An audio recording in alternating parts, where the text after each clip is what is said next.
우리 창세기 22장 1절로 24절 말씀 오늘 함께 나누겠습니다. 이 창세기 22장 1절로 24절 말씀은 우리가 너무나 잘 알고 있는 말씀이죠. 하나님 드디어 이삭을 주시고 이스마엘과 하갈을 하나님이 이제 독립시키셨어요. 이제 내보내신 거예요. 내보내시고 자기들의 이제 새로운 왕국을 또 땅과 후손을 하나님이 그의 몫을 떼어서 살 길을 허락해 주셨어요. 그리고 하나님께서 이제 언약을 성취하실 때에 아무런 그 곁가지나 어떤 그 세컨더리 옵션 같은 것들을 항상 보면 하나님께서 다 이렇게 제거하시는 것을 볼 수 있어요. 왜 그렇게 하시냐면 하갈과 이스마엘을 내보내고 독립시키시고 온전한 그 홀로됨과 외로움과 그 하나님만을 전적으로 의지하는 상태에서 아무런 인간적인 수단과 도움이 없게 하신 이후에 하나님이 역사하셔야만이 우리는 죄인이기 때문에 내가 했다, 우리의 방법이 승리했다 이런 말을 못하기 때문에 불가능한 때 하나님이 하신 것이다. 앞으로도 그렇게 하나님이 하실 것이고 지금도 그렇게 역사하시는 분이 하나님이다. 하나님은 정말 하나님 쓰시는 분들은 그렇게 역사하시더라고요. 정말로 그냥 도움도 의지할 대상도 아무것도 없이 나 찾고 손발이 꽁꽁 묶여서 정말 절박한 상태에 있을 때 하나님이 역사하셔야 이거 하나님 전적으로 하셨구나. 하나님 우리를 이렇게 다루시는 하나님이시구나. 이렇게 우리를 은혜로 이끄시는 분이 하나님이구나라고 인정하지 않을 수가 없도록 하나님 우리를 이끌어 가신다고요. 그래서 하나님이 하갈과 이스마엘을 결별하게 하시고 오직 아브라함과 이 사라가 온전한 믿음으로 하나님의 믿음의 시험 앞에 어렵다함을 받게 하나님이 하신 이후에 하나님이 극적으로 이삭을 주셨어요. 그리고 이 일이 있은 이후에 22장 1절로 24절 말씀에 보면은 하나님께서 아브라함과 사라를 직접 이제 다루시는 것을 우리가 볼 수 있어요. 이것을 통해서 우리에게 예수 그리스도를 계시하심을 우리가 볼 수 있습니다. 자, 보세요. 예수 그리스도께서 오시기 전에 하나님이 에덴 동산을 창설하시고 아담과 하와를 통해서 예수를 보여주셨어요. 예수를 보여주시고 그리고 족장들을 통해서 후손과 나라와 이 주권, 하나님의 나라의 그 후손과 나라와 주권이라는 이 세 가지의 약속을 영토, 후손, 주권 이 세 가지의 약속을 통해서 이 족장들을 하나님이 통해서 앞으로 예수 그리스도 안에서 성도들이 천국의 주권과 하나님의 나라의 하늘의 별과 바다의 모래와 같이 풍성해질 후손들을 보여주시고 하나님의 나라의 자녀될 주권을 이 족장들을 통해서 이 세 가지를 통해서 땅과 주권과 후손을 통해서 계속 예수를 계시해서 보여주시는 거예요. 그래서 하나님이 이제는 아브라함에게 분명히 구체적으로 내 후손에서 날 씨 하나 3인칭 남성 단수 주격 이 후손 한 사람을 통해서 만민이 복을 받는 구원의 길을 아브라함에게 분명하게 계시를 해주시는 거예요. 그래서 구약에서 아브라함이 중요한 거예요. 구약 성경의 다른 어떤 족장들에게도 그렇게 구체적으로 계시하지 않았던 약속을 아브라함에게 내 후손에서 나올 남자, 단수, 그 씨, 한 아들을 통해서 만민이 구원받게 되는 복을 내가 줄 것이다. 근데 그것을 이름을까지 지어주시면서 이삭을 통해서 내가 역사할 것이다. 하나님 약속하셨잖아요. 근데 그 약속이 죽어라고 안 이루어지는 거예요. 죽어라고. 가능성도 안 보이는데 어느 날 갑자기 하나님이 아브라함과 사라가 온전하지도 않은 상태에서 하나님이 일방적으로 그 약속을 이루어 버리시는 거예요. 그 약속을 이루어 버리시고 아브라함과 사라에게 내가 한다 그랬는데 했지? 그러니까 믿고 그냥 따라오면 되는 거야. 믿어. 하나님이 이렇게 보여주시면서 철저하게 외롭고 홀로 두시다가 하나님이 아브라함과 사라에게 이 이삭을 주신 이후에 이삭의 희생의 사건을 통해서 예수 그리스도를 우리에게 정말 분명하게 계시해 주시는 거예요. 1절로 15절을 우리 한번 같이 읽겠습니다. 창세기 22장 1절로 15절 같이 읽겠습니다. 시작. 그 일 후에 하나님이 아브라함을 시험하시려고 그를 부르시되 아브라함아 하시니 그가 이르되 내가 여기 있나이다. 여호와께서 이르시되 내 아들 내 사랑하는 독자 이삭을 데리고 모리아 땅으로 가서 내가 내게 일러준 한 산 거기서 그를 번제로 드리라.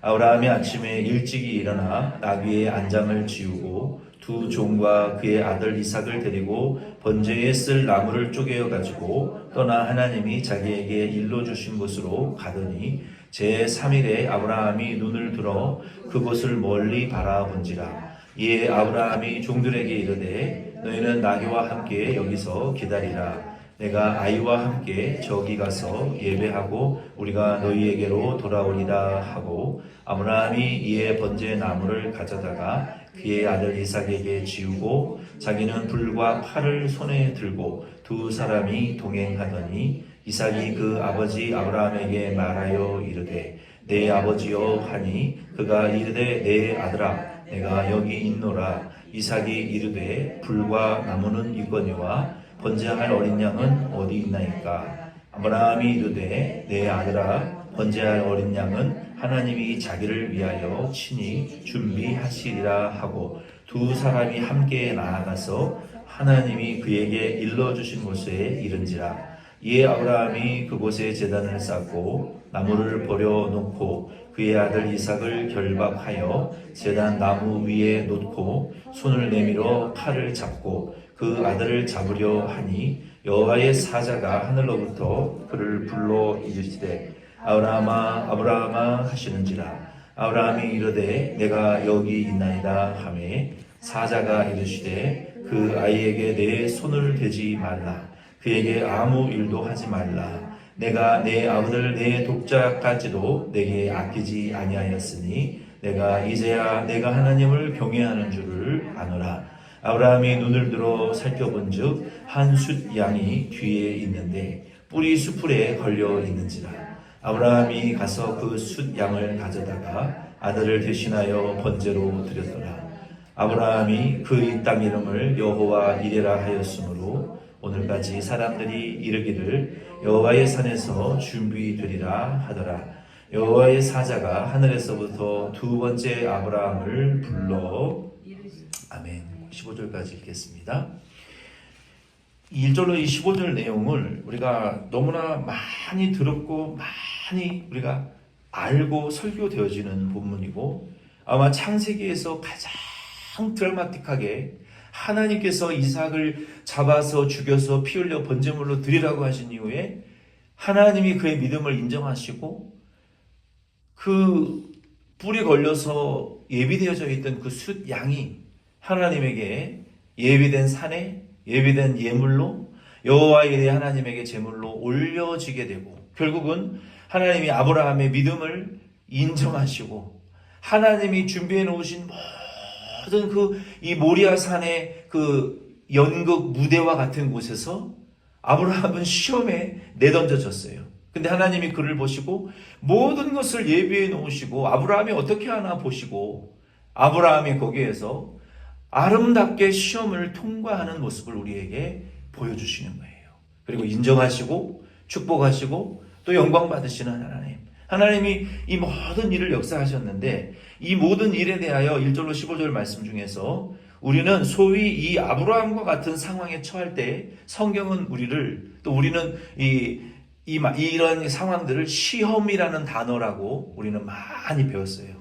우리가 이런 시험이라고 하는 이런 하나님의 이 시험을 통해서 하나님의 그 약속과 언약이 이삭을 통한 약속이 이루어지는 마지막 단계의 단추가 딱 끼워지는 것을 우리가 이 말씀을 통해서 볼 수 있어요. 마치 하나님이 아브라함에게 창세기 12장 1절에 너의 아버지의 고향과 친척과 부동산과 너의 모든 인간관계를 모든 그 도움을 다 버리고 내가 너에게 어딘지는 모르지만 지시하는 땅으로 떠나라고 하신 말씀과 마찬가지로 이삭을 주시고 잡아서 번제물로 드리라고 했던 것은 그만큼 강한 하나님의 소명의 부르심이었던 거예요. 근데 이 시험이라는 것을 통해서 결국 아브라함의 믿음이 견고하게 입증되어졌고 하나님이 예비해 놓으신 그 양이 하나님에게 드려지고 그리고 아브라함은 결국 믿는 자의 조상이 되었고 이삭을 통한 하나님의 약속이 확실히 보장되어주는 축복을 아브라함이 받게 되었단 말이에요. 이 말씀을 통해서 하나님이 우리에게 예수 그리스도를 보여주시는데 한 5가지의 모습을 우리에게 보여주십니다. 우리 16절로 24절을 한번 마지막으로 같이 읽어보겠습니다. 16절 24절 읽겠습니다. 이르시되 여호와께서 이르시기를 내가 나를 가리켜 맹세하노니 내가 이같이 행하여 내 아들 내 독자도 아끼지 아니하였은즉 내가 내게 큰 복을 주고 내 씨가 크게 번성하여 하늘의 별과 같고 바닷가의 모래와 같게 하리니 내 씨가 그 대적의 성문을 차지하리라. 또 내 씨로 말미암아 천하 만민이 복을 받으리라. 이는 내가 나의 말을 준행하였음이니라 하셨다 하니라. 이에 아브라함이 그의 종들에게 돌아가서 함께 떠나 브엘세바에 이르러 거기 거주하였더라.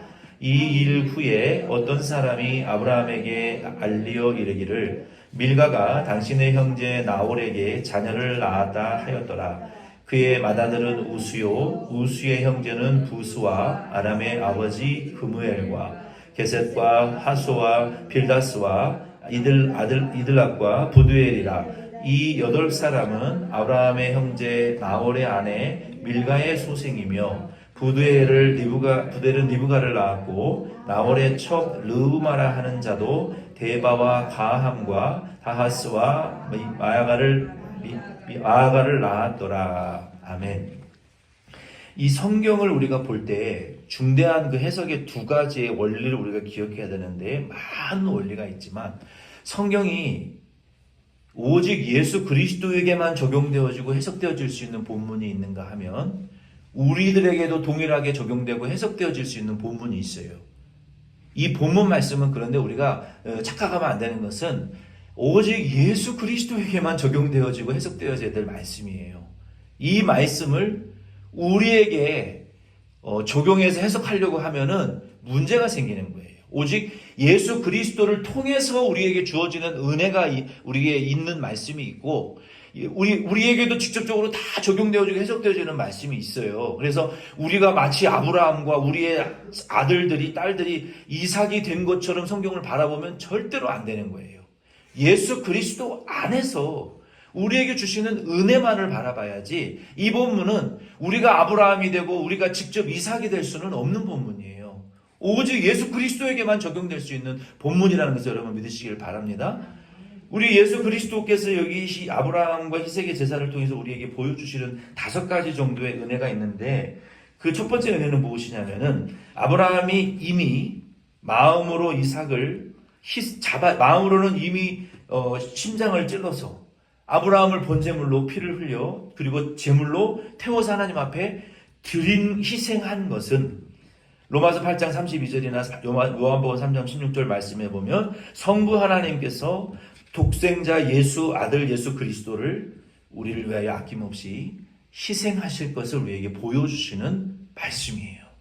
우리가 이렇게 아브라함과 이삭을 바라보아야지 우리를 직접적으로 아브라함과 이삭을 우리와 우리의 자녀들에게 대입시켜서는 절대로 안 되는 거예요. 오직 예수 하나님께서 아들을 우리를 위하여 희생하신 그 사랑을 우리가 바라볼 수 있어야 돼요. 두 번째 우리가 바라볼 수 있는 예수의 모습은 아브라함이 믿음과 경외함으로 시험을 통과하고 인정받고 영광을 돌린 것처럼 우리 주 예수 그리스도께서는 이 시험을 참고 야고보서 1장 12절에 기록된 것처럼 하나님 아버지에 대한 믿음과 그리고 경외하심으로 하나님 아브라함에게 천사를 통해서 뭐라고 말씀하셨어요?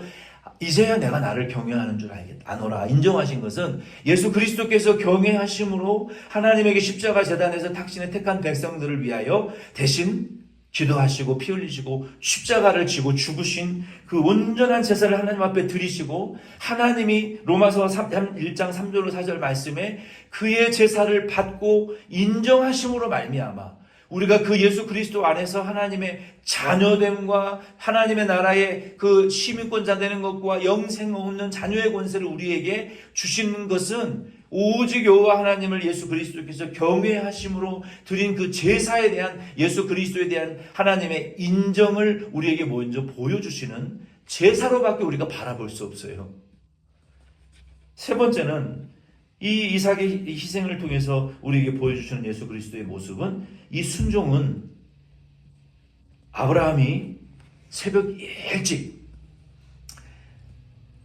종들과 제물인 그 이삭과 칼과 이 불을 들고, 칼은 이삭을 잡고 불은 태우려고 올라갔잖아요. 이 순종의 모습이 있고, 그리고 이삭이 아버지가 항상 제사 드리는 모습을 봤거든요. 근데 제물이 없는 거예요. 하나님이 예비하실 거야. 그때 얼마나 아브라함이 마음이 찢어졌겠어요. 근데 이삭도 제가 느끼기에는 조금이라도 예측을 했을 것 같아요. 하나님이 나를 번제물로 드리라고 하는 거 아닌가? 근데 이삭이 반항하거나 도망가거나 대적했다는 성경의 흔적이 없어요. 아브라함도 이삭도 온전히 하나님 앞에 순종하기로 작정했던 것 같아요. 예수님께서도 할만하시면 이 잔을 옮겨달라고 3번 기도하시고, 그러나 내 뜻이 아니라 아버지 뜻대로 되기를 원한다고. 이렇게 이삭은 아버지 아브라함을, 아버지는 영의 아버지 하나님의 말을 온전히 순종했던 것처럼, 예수 그리스도 안에서 온전한 그 경외하심으로 드려지는 순종의 모습이라고 우리가 이 성경을 바라볼 수 있어야 돼요. 네 번째는 하나님이 예비하신다.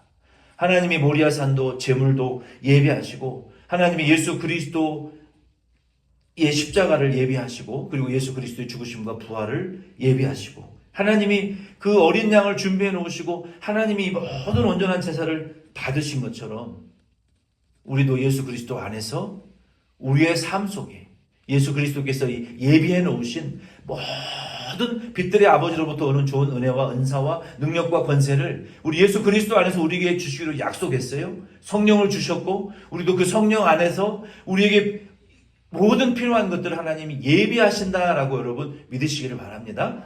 예수님, 하나님 우리 예비하신다는 거예요. 그리고 5번째는 하나님이 아브라함에게 이삭에 대한 약속을 확정시켜 주셨던 것처럼, 저와 여러분도 예수 그리스도께서 당신의 받은 권세와 나라의 능력을 믿는 저와 여러분에게 보장해 주시고, 하늘과 땅의 권세를 우리에게 또 위임해 주실 것이고, 재림하실 때까지 우리에게 주의 일 감당하라고 모든 땅과 하늘의 권세를 우리에게 주시고, 우리에게 필요한 것들을 다 예수 안에서 우리에게 약속해 주셨어요. 그런 것처럼 우리는 이 5가지 정도를 우리가 예수 그리스도, 아브라함과 이삭의 그 희생을 통해서 우리가 바라보실 수 있는, 그리고 누리실 수 있는 이런 은혜를 받으실 수 있는 저와 여러분 될 수 있기를 바랍니다.